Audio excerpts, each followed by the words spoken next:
2024년 7월 뉴욕이 멈췄습니다. 보스턴이 어둠에 잠겼고 필라델피아의 병원들이 비상발전기를 돌렸습니다. 3천만 가구 이상이 전기를 잃었죠. 같은 여름 유럽 남부는 폭염 속에서 전력망이 흔들렸습니다. 프랑스, 스페인, 이탈리아 주요 도시들이 예정된 정전이라는 공식 발표를 냈습니다. 전 세계 선진국들이 무너지고 있었습니다. 하지만 한 나라만은 달랐습니다. 폭염에도 한파에도 수요 급증에도 정전이 없는 나라. 연간 정전 시간 16분. 미국의 30분의 1, 유럽의 20분의 1 수준입니다. 그 나라는 한국이었습니다. 그리고 그 순간부터 세계가 움직이기 시작했습니다. 미국 에너지부가 긴급 보고서를 요청했고 유럽연합이 특별조사단을 파견했으며 중동 국가들이 수백억 달러 계약서를 들고 찾아왔습니다. 모두가 묻고 있었습니다. 한국은 어떻게 정전 없이 운영하는가? 그들의 비밀은 무엇인가? 답은 놀라웠습니다. 30년 전부터 준비한 시스템. 사람이 아니라 인공지능이 관리하는 전력망. 그리고 전력을 국가 안보로 보는 철학. 한국은 조용히 세계 최고를 만들어 왔습니다. 이제 전 세계가 한국 앞에 고개를 숙이고 있습니다. 배워야 한다고 따라가야 한다고 말하고 있습니다. 이것은 한국전력 시스템이 세계를 제패한 이야기입니다. 제 이름은 리처드 헤일리입니다. 유럽 에너지 컨설팅 업계에서 30년을 일한 전력 시스템 분석가죠. 2024년 7월 16일, 저는 긴급 전화를 받았습니다. 미국 에너지부였습니다. 헤일리 박사, 지금 당장 워싱턴으로 오십시오. 목소리가 떨리고 있었습니다. 전날 밤, 북미 동부에서 대재앙이 벌어졌습니다. 뉴욕, 보스턴, 필라델피아를 포함한 주요 도시에서 동시다발적 정전이 발생했죠. 3천만 가구가 전기를 잃었습니다. 병원들이 비상발전기로 간신히 버텼고 금융거래소 서버가 멈췄으며 지하철이 터널 안에서 멈춰 섰습니다. 경제적 손실만 수십억 달러였습니다. 저는 즉시 브뤼셀에서 워싱턴으로 날아갔습니다. 에너지부 회의실은 아수라장이었습니다. 각주 에너지 담당자들이 고함을 지르고 전력회사 대표들이 변명하고 정치인들이 책임을 떠넘기고 있었죠. 장관이 주먹으로 테이블을 쳤습니다. 이번이 5번째입니다. 지난 3년간 언제까지 이럴 겁니까? 해결책을 찾으십시오. 지금 당장. 회의실이 조용해졌습니다. 한 분석관이 조심스럽게 손을 들었습니다. 장관님, 한 가지 제안이 있습니다. 뭡니까? 한국을 연구해야 합니다. 순간 회의실이 술렁였습니다. 저는 미간을 찌푸렸습니다. 한국이요? 그 작은 나라를요? 분석관이 화면에 데이터를 띄웠습니다. 연간 정전 시간 국가별 비교. 미국 5시간, 프랑스 4시간, 독일 6시간, 그리고 한국 16분. 저는 눈을 의심했습니다. 뭔가 잘못됐을 겁니다. 데이터 오류 아닙니까? 분석관이 고개를 저었습니다. 국제에너지기구, 세계은행, OECD. 모든 독립검증기관의 데이터가 일치합니다. 한국은 지난 10년간 연평균 정전 시간이 16분입니다. 우리의 30분의 1 수준입니다. 회의실이 웅성거렸습니다. 캘리포니아 대표가 손을 들었습니다. 어떻게 그게 가능합니까? 분석관이 다음 슬라이드를 띄웠습니다. 중앙통합관제 시스템입니다. 한국은 전국의 모든 발전소, 변전소, 송전선을 하나의 시스템으로 통합 관리합니다. 실시간 모니터링, 인공지능 예측, 자동 대응. 사람의 개입 없이 시스템이 알아서 움직입니다. 텍사스 대표가 비웃었습니다. 그건 이론일 뿐입니다. 현장에서 그렇게 돌아갈 리 없어요. 분석관이 다음 데이터를 보여줬습니다. 2018년 겨울, 한국은 역대 최저 기온을 기록했습니다. 전력 수요가 사상 최고치를 경신했죠. 결과는 정전 없음. 2019년 여름 40도가 넘는 폭염이 한국을 강타했습니다. 에어컨 사용이 폭증했죠. 결과는 역시 정전 없음. 2020년 팬데믹으로 재택근무가 급증했습니다. 주거지역 전력 수요가 치솟았죠. 결과는 또다시 정전 없음. 회의실이 조용해졌습니다. 장관이 저를 바라봤습니다.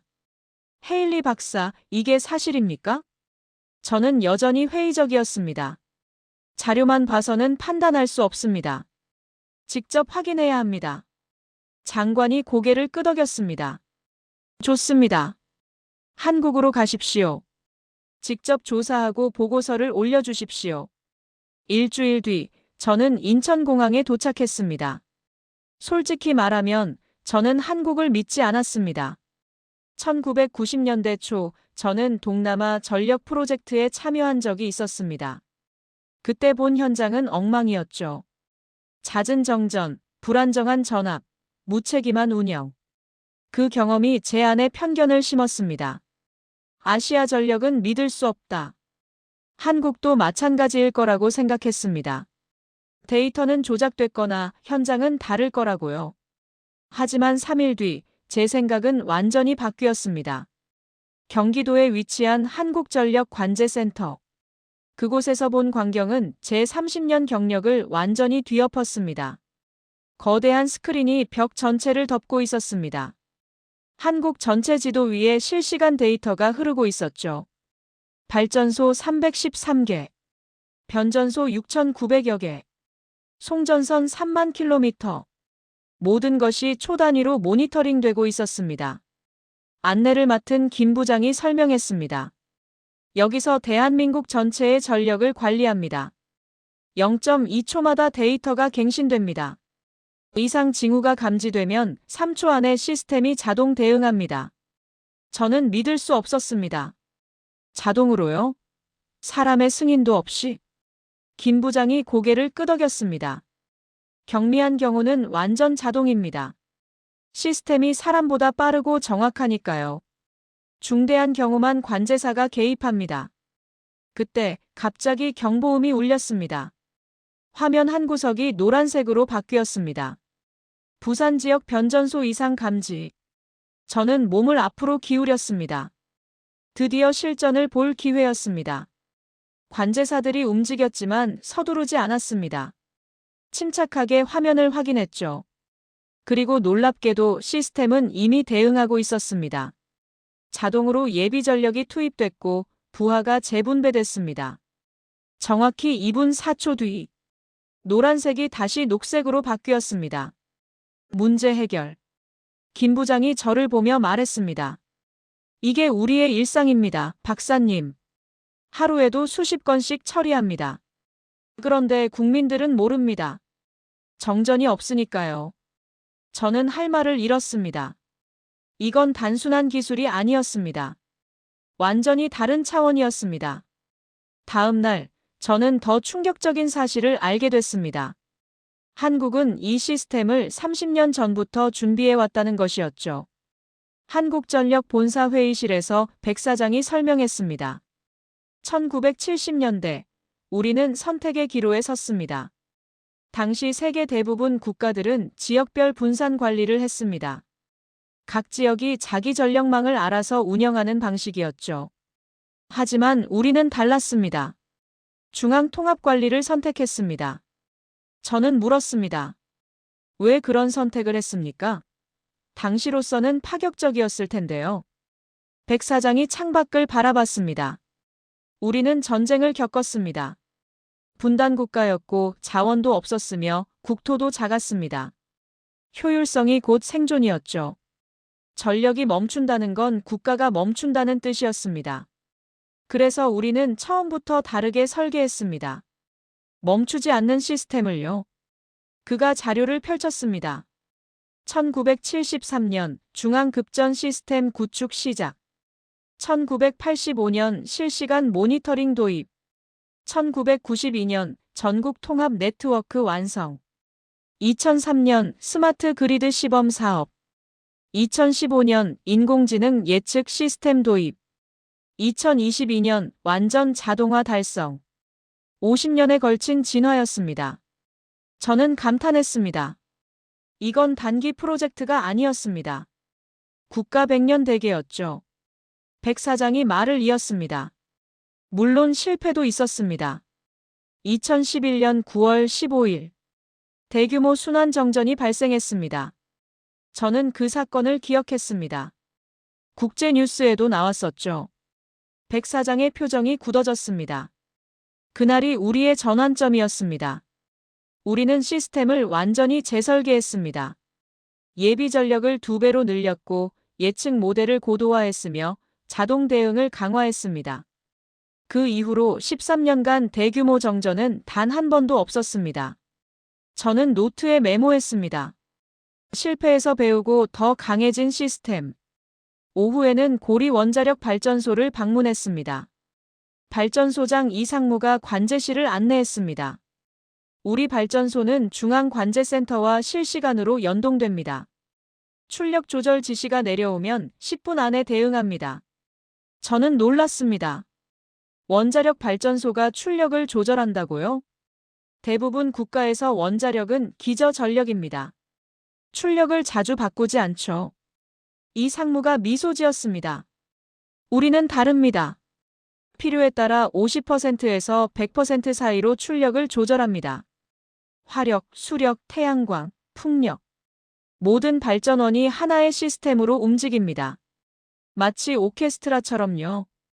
중앙관제센터가 지휘자고 우리는 연주자입니다. 저는 고개를 끄덕였습니다. 이제 이해가 됐습니다. 한국 시스템의 진짜 강점은 개별 기술이 아니었습니다. 통합이었습니다. 모든 것이 하나로 연결돼 완벽한 조화를 이루는 것. 그날 저녁, 저는 서울 야경을 바라봤습니다. 수백만 개의 불빛이 도시를 밝히고 있었습니다. 하나도 깜빡이지 않는 안정적인 빛. 저는 깨달았습니다. 이 모든 불빛 뒤에 30년의 준비가 있었다는 것을.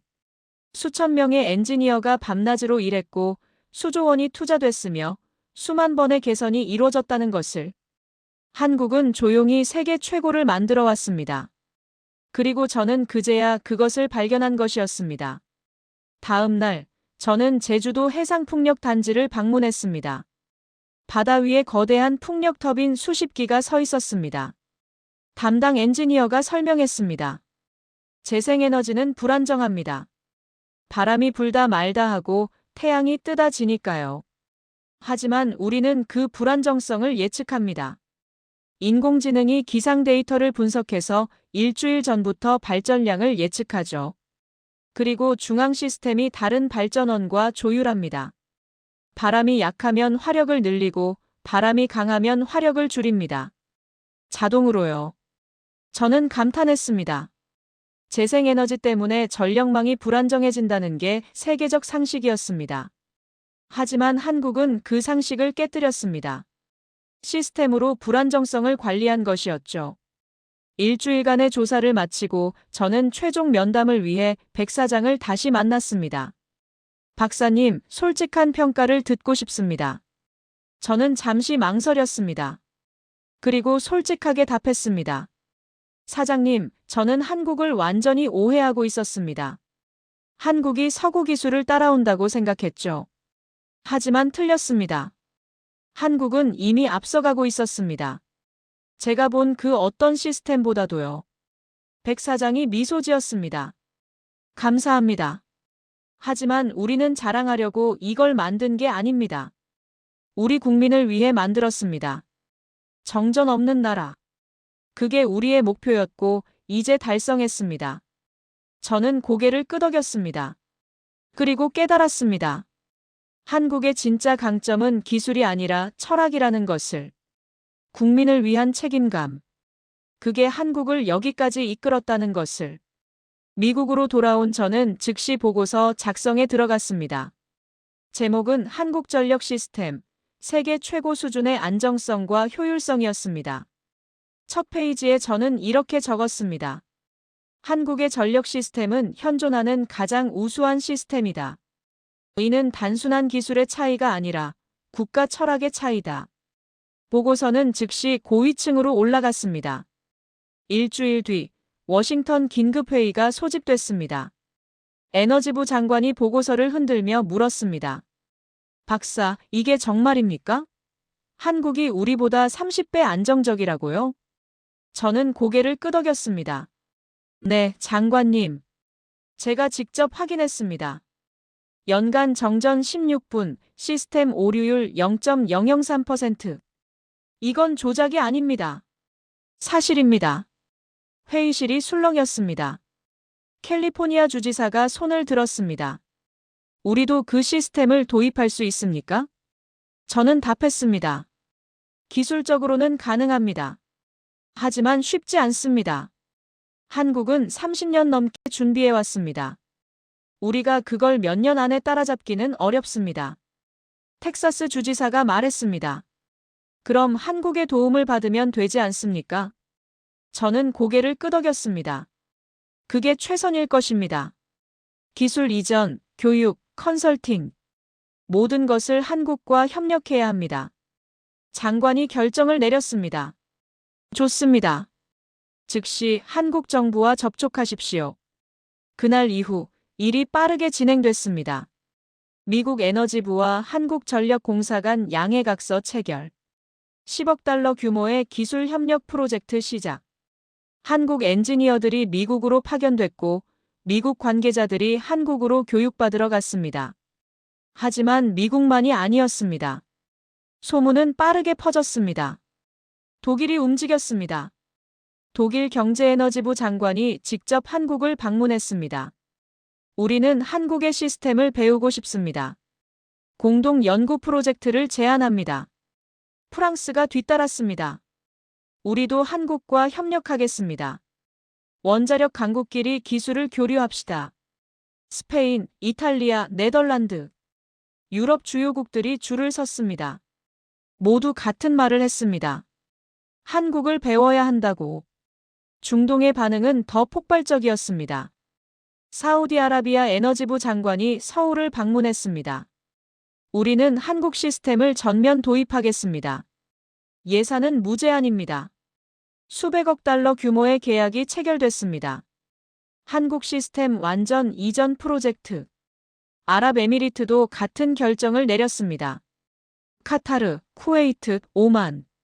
중동 국가들이 앞다퉈 한국과 계약했습니다. 그들은 알고 있었습니다. 사막의 50도 폭염 속에서 전력이 멈춘다는 건 재앙이라는 것을. 그리고 한국만이 그 해답을 갖고 있다는 것을. 신흥국들도 움직였습니다. 베트남이 한국과 전력 협력 양해각서를 체결했습니다. 우리도 한국처럼 되고 싶습니다. 작은 나라지만 강한 전력망을 만들고 싶습니다. 인도네시아, 필리핀, 태국, 말레이시아. 동남아 국가들이 한국을 찾았습니다. 모두 같은 꿈을 꿨습니다. 자원 없이도 작은 국토에서도 안정적인 전력을 공급하는 나라. 한국이 그 길을 보여주고 있었습니다. 2024년 가을 국제에너지기구가 특별보고서를 발표했습니다. 제목은 한국전력 시스템 글로벌 모범 사례였습니다. 저도 지필진에 참여했죠. 보고서는 명확했습니다. 한국은 전력 안정성, 효율성, 신뢰도 모든 면에서 세계 최고 수준이다. 특히 중앙통합 관제 시스템과 인공지능 예측 기술은 타의 추종을 불허한다. 모든 국가는 한국의 사례를 연구해야 한다. 보고서는 40개 언어로 번역됐고 150개국에 배포됐습니다. 전 세계가 한국을 주목했습니다. 저는 그 모든 과정을 지켜봤습니다. 불과 몇 달 전만 해도 한국을 무시했던 사람들. 이제는 한국 앞에 고개를 숙이고 있었습니다. 배워야 한다고, 따라가야 한다고 말하고 있었습니다. 그리고 저 자신도 그중 하나였습니다. 30년 경력의 전문가. 하지만 한국 앞에서는 학생이 됐습니다. 배워야 할 것이 너무 많았으니까요. 2025년 봄, 저는 특별한 초청을 받았습니다. 서울에서 열리는 국제전력 포럼의 기조연설자로요. 50여 개국에서 200명이 넘는 전문가가 모였습니다. 모두 한국을 배우러 온 사람들이었죠. 저는 연단에 섰습니다. 그리고 솔직하게 말하기로 결심했습니다. 저는 한국을 무시했습니다. 청중이 조용해졌습니다. 작은 나라, 자원도 없는 나라, 서구 기술을 따라오는 나라라고 생각했습니다. 하지만 저는 완전히 틀렸습니다. 한국은 따라온 게 아니었습니다. 이미 앞서가고 있었습니다. 저는 화면에 데이터를 띄웠습니다. 연간 정전 시간. 미국 5시간, 유럽 평균 4시간, 한국 16분. 시스템 신뢰도. 세계 평균 99%, 한국 99.97%. 전력 품질 지수. OECD 평균 85점, 한국 98점. 모든 지표에서 한국이 압도적이었습니다. 이건 우연이 아닙니다. 한국은 1970년대부터 준비해왔습니다. 명확한 비전, 체계적 실행, 지속적 개선. 30년 넘게요. 청중석에서 독일 대표가 손을 들었습니다. 우리도 한국처럼 될 수 있을까요? 저는 답했습니다. 기술적으로는 가능합니다. 하지만 시간이 필요합니다. 그리고 무엇보다 철학의 전환이 필요합니다.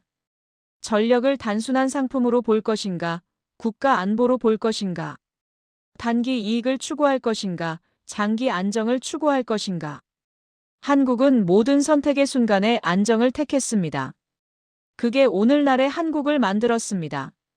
프랑스 대표가 말했습니다. 하지만 우리는 원자력 강국입니다. 한국보다 먼저 시작했죠. 저는 고개를 끄덕였습니다. 맞습니다. 프랑스는 원자력 기술에서 앞섭니다. 하지만 한국은 통합 운영에서 앞섭니다. 개별 기술이 아니라 전체 시스템을요. 모든 발전원을 하나로 묶어 완벽하게 조율하는 능력. 그게 한국의 진짜 강점입니다. 미국 대표가 물었습니다. 그럼 왜 한국은 이렇게 조용했습니까? 왜 세계에 알리지 않았습니까? 저는 미소 지었습니다. 그게 바로 한국입니다. 자랑하지 않습니다. 과시하지 않습니다. 그저 묵묵히 일할 뿐입니다. 그리고 위기가 왔을 때 세계가 알아서 발견하죠. 진짜 실력은 말이 아니라 결과로 증명된다는 것. 한국이 그걸 보여줬습니다. 청중석에서 기립박수가 터져나왔습니다. 강연이 끝나고 한국전력 백사장 주최 만찬이 열렸습니다.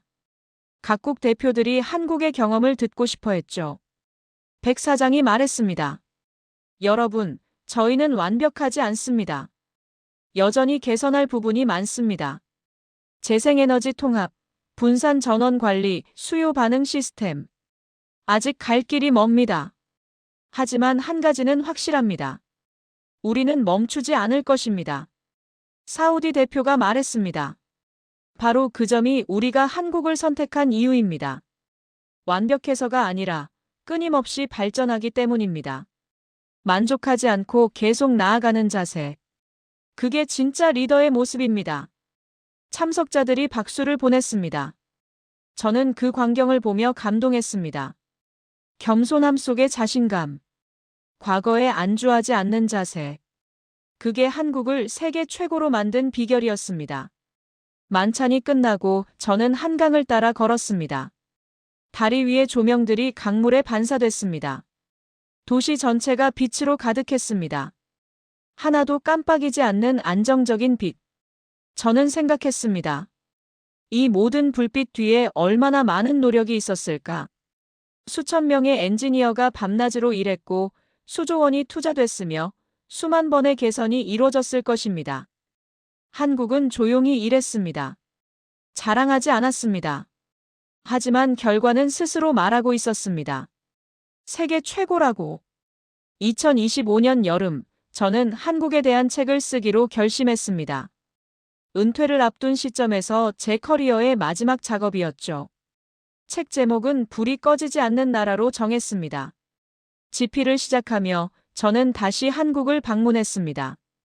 이번엔 더 깊이 파고들기 위해서였습니다. 한국전력은 전폭적으로 협조해줬습니다. 30년간의 모든 자료를 공개했고 모든 시설을 개방했으며 모든 질문에 답했습니다. 저는 일주일 내내 아카이브를 뒤졌습니다. 1970년대 설계 문서, 1980년대 시공 기록, 1990년대 시험 운영 데이터, 2000년대 디지털 전환 보고서, 2010년대 인공지능 도입 계획서. 모든 것이 체계적으로 정리돼 있었습니다. 그리고 모든 것이 하나의 결론을 가리키고 있었습니다. 한국의 성공은 우연이 아니라 필연이었다는 것. 저는 책의 서론을 이렇게 시작했습니다. 나는 40년간 세계를 돌아다녔다. 유럽, 북미, 중동, 아시아. 수많은 전력 시스템을 분석했다. 하지만 가장 큰 배움은 한국에서 얻었다. 한국은 나에게 가르쳤다. 진짜 혁신이 무엇인지, 진짜 리더십이 무엇인지, 그리고 진짜 위대함이 무엇인지. 책의 본문에서는 한국 시스템의 핵심을 3가지로 정리했습니다. 첫째, 명확한 비전. 한국은 전력을 국가 안보로 봤습니다. 단순한 서비스가 아니라 국민의 기본권으로요. 그래서 멈춰서는 안 되는 시스템을 만들었습니다. 둘째, 체계적 실행. 한국은 50년 계획을 세우고 단계적으로 실행했습니다. 1970년대 중앙 관제 시작, 1980년대 자동화 도입, 1990년대 네트워크 통합, 2000년대 디지털 전환, 2010년대 인공지능 적용. 한 단계도 건너뛰지 않았습니다. 셋째, 지속적 개선. 한국은 2011년 대정전 이후 시스템을 완전히 재설계했습니다. 실패에서 배우고 더 강해졌습니다. 그 이후 13년간 대규모 정전이 단 한 번도 없었습니다. 저는 책의 중반부에서 구체적 사례들을 다뤘습니다. 2018년 겨울 한파. 역대 최저 기온, 전력 수요 최고치. 하지만 정전 없음. 시스템이 일주일 전부터 예측하고 준비했기 때문입니다. 2019년 여름 폭염. 40도 넘는 폭염, 에어컨 사용 폭증. 역시 정전 없음. 자동 대응 시스템이 실시간으로 전력을 재분배했기 때문입니다. 2020년 팬데믹. 재택근무 급증, 주거지역 전력 수요 급등. 또다시 정전 없음. 유연한 시스템이 수요 변화에 즉각 대응했기 때문입니다. 모든 위기 상황에서 한국은 같은 결과를 냈습니다. 안정. 저는 책의 후반부에서 한국이 세계에 미친 영향을 다뤘습니다. 미국의 기술 협력 프로젝트, 유럽의 시스템 도입 계획, 중동의 전면 이전 계약, 신흥국의 벤치마킹 노력. 모두 한국을 따라가고 있었습니다. 그리고 결론 부분에서 저는 이렇게 적었습니다. 한국은 증명했다. 자원의 한계는 지혜로 극복할 수 있다는 것을. 크기의 한계는 효율로 극복할 수 있다는 것을. 그리고 무엇보다 조용한 헌신이 결국 세계를 변화시킨다는 것을. 한국은 자랑하지 않았다. 과시하지도 않았다. 그저 묵묵히 일했을 뿐이다. 하지만 위기가 왔을 때 세계는 깨달았다. 진짜 강자가 누구인지, 진짜 답을 가진 나라가 어디인지. 그 나라의 이름은 대한민국이다. 책을 완성하는 데 6개월이 걸렸습니다. 250페이지 분량이었죠. 출판사에 원고를 보냈고 한 달 뒤 출간됐습니다. 2026년 초 제 책이 출판됐습니다. 반응은 폭발적이었습니다. 첫 주에 5만 부가 팔렸고 첫 달에 15만 부를 돌파했습니다. 베스트셀러 목록 1위에 올랐고 20개 언어로 번역됐습니다. 뉴욕타임스가 리뷰를 실었습니다. 한국전력 시스템의 숨겨진 성공 이야기. 조용한 강국이 어떻게 세계를 제패했는지에 대한 놀라운 기록. 파이낸셜 타임스도 특집 기사를 냈습니다. 한국, 전력 분야의 새로운 글로벌 리더. 서구 중심의 기술 패러다임에 도전장을 던지다. 이코노미스트는 표지 기사로 다뤘습니다. 불이 꺼지지 않는 나라, 한국의 비밀. 저는 수많은 인터뷰 요청을 받았습니다. CNN, BBC, 알자지라. 모두 한국에 대해 묻고 싶어 했습니다. CNN 앵커가 물었습니다. 박사님, 한국이 미국보다 30배 안정적이라는 게 믿어지지 않는데요. 저는 답했습니다. 저도 처음엔 믿지 않았습니다. 하지만 직접 확인했습니다. 숫자는 거짓말하지 않습니다. 연간 정전 16분. 이건 사실입니다. BBC 기자가 물었습니다. 유럽도 한국처럼 될 수 있을까요? 저는 고개를 끄덕였습니다. 기술적으로는 가능합니다. 한국이 협력하겠다고 했으니까요. 하지만 시간이 필요합니다. 한국도 30년이 걸렸습니다. 중요한 건 지금 시작하는 겁니다. 알자지라 기자가 물었습니다. 중동 국가들이 한국에 수백억 달러를 투자하는데 성공할 수 있을까요? 저는 확신을 갖고 답했습니다. 성공할 겁니다. 한국은 단순히 기술만 파는 게 아니라 시스템 전체를 이전합니다. 교육, 운영, 관리 철학까지요. 그게 한국 방식입니다. 봄이 되자 각국 정부에서 초청이 쇄도했습니다. 미국 상원에너지위원회 청문회, 유럽의회 특별 세미나, 중동에너지 포럼 기조연설, 아시아 전력 컨퍼런스 기조 강연. 저는 가능한 한 많은 초청에 응했습니다. 모든 곳에서 같은 메시지를 전했습니다. 한국을 배우십시오. 기술만이 아니라 철학도 배우십시오. 단기 이익이 아니라 장기 안정을 추구하십시오. 과시가 아니라 실행에 집중하십시오. 그게 한국이 보여준 길입니다. 어느 날 저는 특별한 이메일을 받았습니다. 한국 대통령실에서 온 초청장이었습니다. 대통령께서 헤일리 박사님을 만나고 싶어 하십니다. 한국 발전에 기여한 공로를 치하하고자 합니다. 저는 깜짝 놀랐습니다. 제가 뭘 했다고 대통령을 만납니까? 하지만 초청을 수락했습니다. 일주일 뒤 저는 청와대를 방문했습니다. 대통령이 직접 저를 맞이했습니다. 헤일리 박사님 감사합니다. 박사님이 우리나라를 세계에 알려주셨습니다. 저는 손을 저었습니다. 아닙니다, 대통령님. 저는 단지 사실을 말했을 뿐입니다. 위대한 건 한국이 이룬 성과입니다. 대통령이 미소 지었습니다. 우리는 조용히 일해왔습니다. 자랑할 생각도 없었습니다. 하지만 박사님 같은 분들이 발견해 주셨죠. 그게 우리에겐 큰 힘이 됩니다. 세계가 인정해 준다는 것. 그게 우리 엔지니어들에게 가장 큰 보상입니다. 저는 감동했습니다. 겸손함. 그게 한국의 진짜 힘이었습니다. 대통령과의 면담을 마치고 저는 다시 한국전력을 방문했습니다. 10여 년 만에 다시 만난 김 부장은 이제 부사장이 돼 있었습니다. 우리는 중앙관제센터를 함께 둘러봤습니다. 10년 전과 비교해 모든 게 업그레이드 돼 있었습니다. 더 크고 더 정교하고 더 똑똑해진 시스템. 김 부사장이 말했습니다. 박사님이 처음 오셨을 때 기억나십니까? 의심하는 눈빛이 역력하셨죠. 저는 웃었습니다. 죄송합니다. 그땐 몰랐습니다. 김 부사장이 고개를 저었습니다. 괜찮습니다. 중요한 건 박사님이 진실을 보셨다는 겁니다. 그리고 세계에 알려주셨죠. 덕분에 우리는 더 큰 책임감을 느낍니다. 세계의 롤모델로서요. 저는 고개를 끄덕였습니다. 한국은 이미 롤모델입니다. 전 세계가 따라가고 있으니까요. 2026년 봄, 저는 마지막 한국 방문을 계획했습니다. 은퇴 전 개인적인 여행이었죠. 한국전력이 특별 프로그램을 준비해줬습니다. 전국 주요 시설 투어 일주일 일정이었습니다.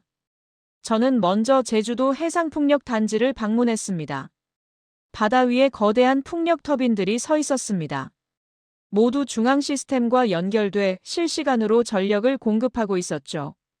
담당자가 설명했습니다. 재생에너지 비중이 20%를 넘었습니다. 하지만 전력망은 여전히 안정적입니다. 시스템이 모든 걸 조율하니까요. 저는 감탄했습니다. 많은 나라가 재생에너지 때문에 전력망이 불안정해졌습니다. 하지만 한국은 달랐습니다. 시스템으로 통제했습니다. 다음으로 부산 스마트 그리드 시범 단지를 방문했습니다. 10만 가구가 참여하는 대규모 프로젝트였죠. 모든 가정에 스마트 미터가 설치돼 있었고 전기차 충전소가 곳곳에 있었습니다. 수요 반응 시스템이 작동하고 있었습니다. 전력 수요가 높을 때는 자동으로 일부 기기 전력을 조절하고 낮을 때는 전기차를 충전했습니다. 담당자가 말했습니다. 이게 미래입니다. 소비자가 단순히 전기를 쓰는 게 아니라 전력 시스템의 일부가 되는 거죠. 저는 고개를 끄덕였습니다. 한국은 또다시 미래를 준비하고 있었습니다. 세 번째로 강원도 양수발전소를 방문했습니다. 산 위아래에 거대한 저수지가 있었고 그 사이로 물이 오르내리며 전력을 만들고 있었습니다. 소장이 설명했습니다. 양수발전은 전력 저장의 핵심입니다. 남는 전력으로 물을 끌어올렸다가 필요할 때 떨어뜨려 발전합니다. 배터리처럼요. 우리나라 전력망이 안정적인 이유 중 하나입니다. 저는 놀랐습니다. 한국의 안정성은 한 가지 기술이 아니었습니다. 여러 기술의 완벽한 조합이었습니다. 네 번째로 경남 화력발전소를 방문했습니다. 거대한 굴뚝에서 증기가 올라가고 있었습니다. 하지만 놀랍게도 공해 물질은 거의 배출되지 않고 있었습니다. 환경 기준을 훨씬 초과 달성하고 있었죠. 소장이 말했습니다. 우리는 친환경 화력을 추구합니다. 완전히 없앨 수는 없지만 최대한 깨끗하게 만들 수 있습니다. 기술로요. 저는 감동했습니다. 한국은 환경도 포기하지 않았습니다. 다섯 번째로 울산 수소발전 시범 플랜트를 방문했습니다. 세계 최초 대규모 수소 터빈이 돌아가고 있었습니다. 물과 전기만 사용해 수소를 만들고 그 수소로 전기를 생산했습니다. 완전한 친환경 사이클이었죠. 연구소장이 설명했습니다. 이게 미래 에너지입니다. 2030년까지 수소 발전 비중을 10%로 올릴 계획입니다. 저는 놀라움을 금치 못했습니다. 한국은 현재에 만족하지 않았습니다. 미래를 향해 달리고 있었습니다. 마지막 날, 저는 서울중앙관제센터를 다시 찾았습니다. 10여 년 전 처음 방문했던 그곳. 하지만 모든 게 진화해 있었습니다. 화면은 더 커졌고 데이터는 더 정교해졌으며 시스템은 더 똑똑해졌습니다. 관제실장이 말했습니다. 박사님, 10년 전과 비교하면 어떻습니까? 저는 미소 지었습니다. 놀랍습니다. 하지만 놀랍지 않습니다. 여러분은 항상 발전해 왔으니까요. 관제실장이 진지하게 말했습니다. 박사님 덕분입니다. 박사님이 우리를 세계에 알려주셨습니다. 이제 우리는 더 큰 책임을 느낍니다. 롤모델로서요. 저는 고개를 저었습니다. 아닙니다. 여러분이 해낸 겁니다. 저는 그저 목격했을 뿐입니다. 그날 저녁, 저는 남산타워에 올랐습니다. 서울 야경이 한눈에 펼쳐졌습니다. 수백만 개의 불빛이 도시를 밝히고 있었습니다. 하나도 깜빡이지 않는 안정적인 빛. 저는 생각했습니다. 40년 커리어. 가장 아름다운 마침표를 찍고 있습니다. 한국이 그 마침표입니다. 귀국 비행기 안에서 저는 노트를 펼쳤습니다. 그리고 제 40년 커리어를 정리하기 시작했습니다. 1980년대 유럽 전력망 현대화. 의미 있는 프로젝트였습니다. 1990년대 동남아 개발 자문. 많은 걸 배웠습니다. 2000년대 북미 스마트 그리드 연구. 기술의 진보를 목격했습니다. 2010년대 중동 인프라 구축. 거대한 자본을 경험했습니다. 하지만 가장 큰 배움은 한국에서 얻었습니다. 기술이 아니라 철학을 배웠습니다. 과시가 아니라 실행을 배웠습니다. 말이 아니라 결과를 배웠습니다. 한국은 조용했습니다. 하지만 강했습니다. 겸손했습니다. 하지만 위대했습니다. 자랑하지 않았습니다. 하지만 세계가 인정했습니다. 저는 노트에 마지막 문장을 적었습니다. 전기는 눈에 보이지 않는다. 하지만 전기가 멈추는 순간 모든 것이 멈춘다. 한국은 그걸 알고 있었다. 그래서 멈추지 않는 시스템을 만들었다. 30년 넘게 준비하고 개선하고 발전시켰다. 세계가 위기에 빠졌을 때 한국은 이미 답을 갖고 있었다. 그리고 이제 그 답이 세계를 변화시키고 있다. 불이 꺼지지 않는 나라. 조용했지만 강했고 겸손했지만 위대했으며 자랑하지 않았지만 세계가 인정한 나라. 그 나라의 이름은 대한민국이다. 한국은 증명했다. 진짜 강함은 조용하다는 것을. 진짜 위대함은 시간이 증명한다는 것을. 진짜 혁신은 말이 아니라 행동에서 나온다는 것을. 미국으로 돌아와 저는 은퇴식을 가졌습니다. 동료들이 모였고 제자들이 왔으며 업계 인사들이 축하해줬습니다. 한 제자가 물었습니다. 교수님, 40년 중 가장 기억에 남는 프로젝트는 뭡니까? 저는 망설임 없이 답했습니다. 한국입니다. 한국전력 시스템 연구. 그게 제 커리어 최고의 작품입니다. 왜죠? 한국은 저에게 가르쳤습니다. 전문가로서 가져야 할 자세를요. 겸손함, 끊임없는 학습, 그리고 편견 없는 시각. 저는 한국을 무시했습니다. 하지만 한국에게 배웠습니다. 그게 제 인생 최고의 교훈입니다. 은퇴 후 저는 조용한 삶을 살기로 했습니다. 하지만 가끔 뉴스를 봅니다. 한국 전력 시스템이 또 다른 나라에 수출됐다는 소식. 한국 기술로 정전이 줄었다는 보도. 한국 엔지니어들이 세계 곳곳에서 활약한다는 기사. 그럴 때마다 저는 미소 짓습니다. 한국은 계속 앞으로 나아가고 있습니다.